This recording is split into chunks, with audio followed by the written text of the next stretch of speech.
বলে মুফতি আজিজুল হক রহমাতুল্লাহ আলাইহি, এই তাহাজ্জুদের নামাজের মুসাল্লা থেকে আফ্রিকার জঙ্গলে কেমনে গেলেন? এটা কেমনে সম্ভব?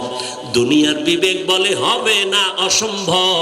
আমার আল্লাহ বলেন আমার কুদরতের দ্বারা সম্ভব।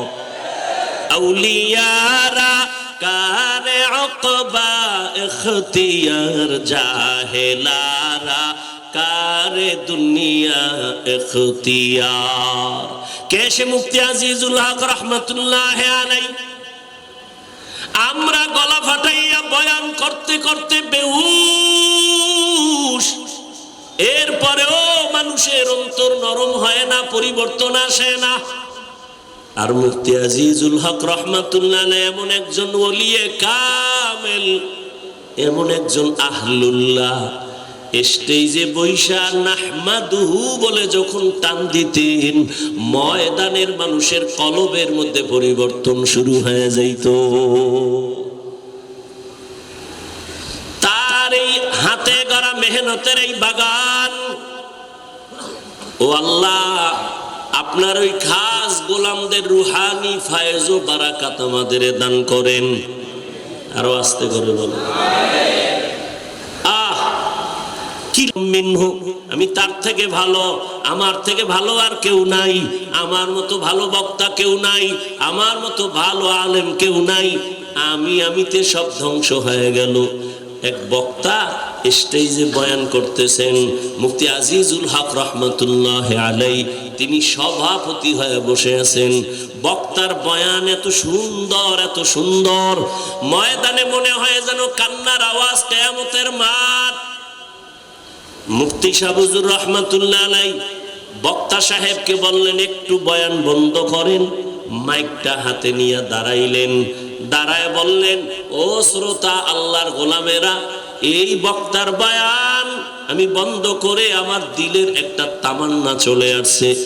আমি রুহানিয়াতের লাইনে যত খেলাফত পাইছি, এই তাওয়াজ্জু আর এই খেলাফতেই তরিকার ফায়েজ ও বারাকাত যা পেয়েছি, আমি এই বক্তা সাহেবকে আমার পক্ষ থেকে সে এজাজত বা খেলাফত দিয়ে দিলাম।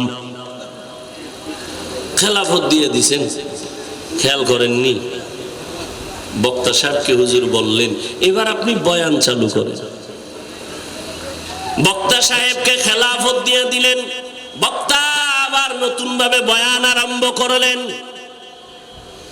কিন্তু আগে যেই সুন্দর বয়ান, আগের মতো সে বয়ান আর উঠে না, হয় না।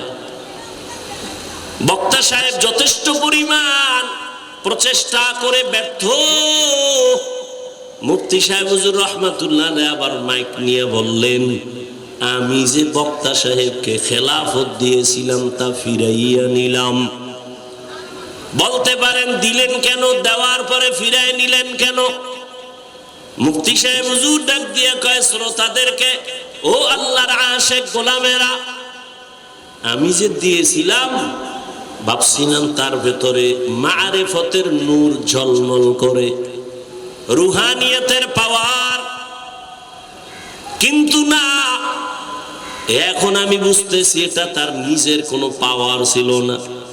ময়দানে শ্রোতাদের ভেতরে আল্লাহওয়ালা বসে আছে, তাদের রুহানি তাওয়াজ্জু বক্তার সিনার মধ্যে গিয়া ফোকাস মেনেছে। অতএব এটা তার ব্যক্তিগত কিছুই না, এই জন্য আমি আবার খেলাফত ফিরায় নিলাম। এটা কে বুঝবে, কে বুঝাবে রুহানিয়তের পাওয়ার? ওয়াল্লাযীনা জাহাদু ফীনা লানাহদিয়ান্নাহুম সুবুলানা ওয়া ইন্নাল্লাহা লামাআল মুহসিনিন।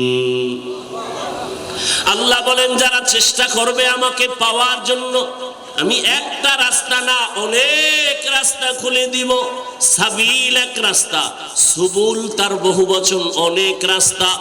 রহমতের নবী সাহাবায়ে কেরামদের সামনে মাটির মধ্যে, বালুর মধ্যে একটা সোজা রেখা টানলেন, আর সোজা রেখার ডানে বামে আরো আঁকা বাঁকা রেখা টানলেন। টানার পরে বলেন হাজা সিরাতুল মুস্তাকিম, এই যে সোজা পথ, এটা হলো জান্নাতের একটাই সোজা পথ, বাকি আঁকা বাঁকা সব হলো ভ্রান্ত পথ। জান্নাতে যাওয়ার সোজা পথ একটা, সিরাতাল মুস্তাকিম। কয়টা? একটা। বাঁকা না সোজা? সোজা। আল্লাহ কয় আমাকে পাওয়ার রাস্তা তো একটা না, সুবুলা না, কত রাস্তা যে আমি দিব এর কোনো সীমানা নাই। নবী বলেন রাস্তা হলো একটা, জান্নাতে যাওয়ার সহজ, সিরাতাল মুস্তাকিম। আল্লাহ বলেন না, আমাকে পাওয়ার জন্য যারা প্রচেষ্টা চালায় আমি রাস্তা দিব অনেকগুলো, কত, কয় সীমানা নাই। নবী বলেন এক রাস্তা, আল্লাহ বলেন সুবুলানা, অনেক রাস্তা খুলে দিব। তার ব্যাখ্যা কি? এর ব্যাখ্যা হলো উলামায়ে কেরাম বলেন জান্নাতে যাওয়ার রাস্তা সোজা একটাই। যেমন পটিয়া থেকে চট্টগ্রাম, চট্টগ্রাম থেকে ঢাকা, আবার এখান থেকে কক্সবাজার, আবার ঢাকার থেকে সিলেট, ঢাকার থেকে বরিশাল, ঢাকার থেকে আবার যমুনা, উত্তরবঙ্গ। প্রত্যেকটা লাইনে একটা রোড আছে যেটাকে বিশ্ব রোড বলে।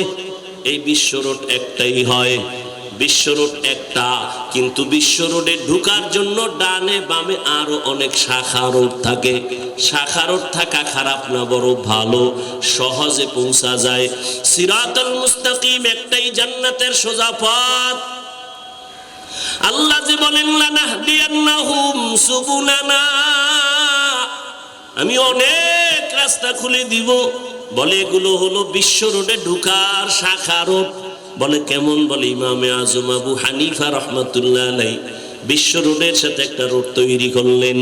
ইমাম শাফিঈ রহমাতুল্লাহ আলাইহি তিনি আরেকটা রাস্তা বাতাইলেন। ইমাম মালিক রহমাতুল্লাহ আলাইহি তিনি আরেকটা রাস্তা দিলেন। ইমাম আহমদ বিন হাম্বল রহমাতুল্লাহ আলাইহি তিনি আরেকটা রাস্তা দিলেন। যত রাস্তায় তুমি দৌড়াও, যে কোনো রাস্তায় যাবা, ইমামে আজমের রাস্তা ধইরা চলো, কিছু দূর গিয়ে দেখবা বিশ্ব রোডের সাথে সংযোগ আছে। ইমাম মালিকের রাস্তা দিয়ে যদি চলতে থাকো, কিছু দূর গিয়ে দেখবা সিরাতাল মুস্তাকিম বিশ্ব রোডের সাথে সংযোগ লাগানো। ইমাম আহমদ বিন হাম্বলের রাস্তা দিয়া বাতানো পথে যদি চলো, কিছু দূর গিয়ে দেখবা সিরাতাল মুস্তাকিমের রাস্তার সাথে সংযোগ আছে। সংযোগ আছে না নাই বুঝার একমাত্র উপায় হলো সুন্নতে নববী। আমগো দেশেও তো ইসলাম এক, কোরআন এক, আল্লাহ এক, নবী এক, এত এত কেন দাওয়াতের লাইন আলাদা, তাবলীগওয়ালাদের লাইন একটা আলাদা, পীর মাশায়েখদের লাইন আর একটা আলাদা, তরিকাতের লাইন একটা আলাদা, জিহাদের একটা লাইন আলাদা, আবার দর্স তাদরিসের লাইন আর একটা আলাদা। কারণ কি? বলে সব কারণ বুঝা নাও। পেটে ব্যথা আমার, আমি পেটে ব্যথার জন্য এলোপ্যাথিক ডাক্তারের কাছে গেলাম, তিনিও চিকিৎসা দিলেন, ঔষধ দিলেন, ট্যাবলেট ক্যাপসুল দিলেন। আবার এই একই ব্যথা নিয়ে আমি যদি হোমিওপ্যাথিক ডাক্তারের কাছে যাই, তিনি আবার আমাকে অন্য ঔষধ দিবেন ভিন্ন ফর্মুলায়। আমি যদি আয়ুর্বেদিকের কাছে যাই, আবার অন্য ফর্মুলায় আমাকে ঔষধ দিবেন। যত ফর্মুলায় ঔষধ দেখ না কেন, কোনো সমস্যা নাই। এলোপ্যাথিক ঔষধ খাও বাধা নাই, হোমিওপ্যাথিক ঔষধ নাও বাধা নাই, আয়ুর্বেদিক থেকে নাও বাধা নাই। কারণ যে যেই যত লাইনে ঔষধ দেখ না কেন, উদ্দেশ্য সবার এক, পেট ব্যথা যেন ভালো হয়ে যায়। তাবলীগওয়ালা উম্মতের ঔষধ দেয় একরকম, পীর সাহেবরা দেয় আর এক রকম, দাওয়াত তাবলীগের এক রকম, মাদ্রাসাওয়ালাদের আর এক রকম। যে যেই লাইনে দিক না কেন গ্রহণ করো, প্রত্যেকটাই সফলতা। কারণ সবার উদ্দেশ্য এক, আল্লাহ ভোলা মানুষগুলো যেন আল্লাহওয়ালা হয়ে যায়।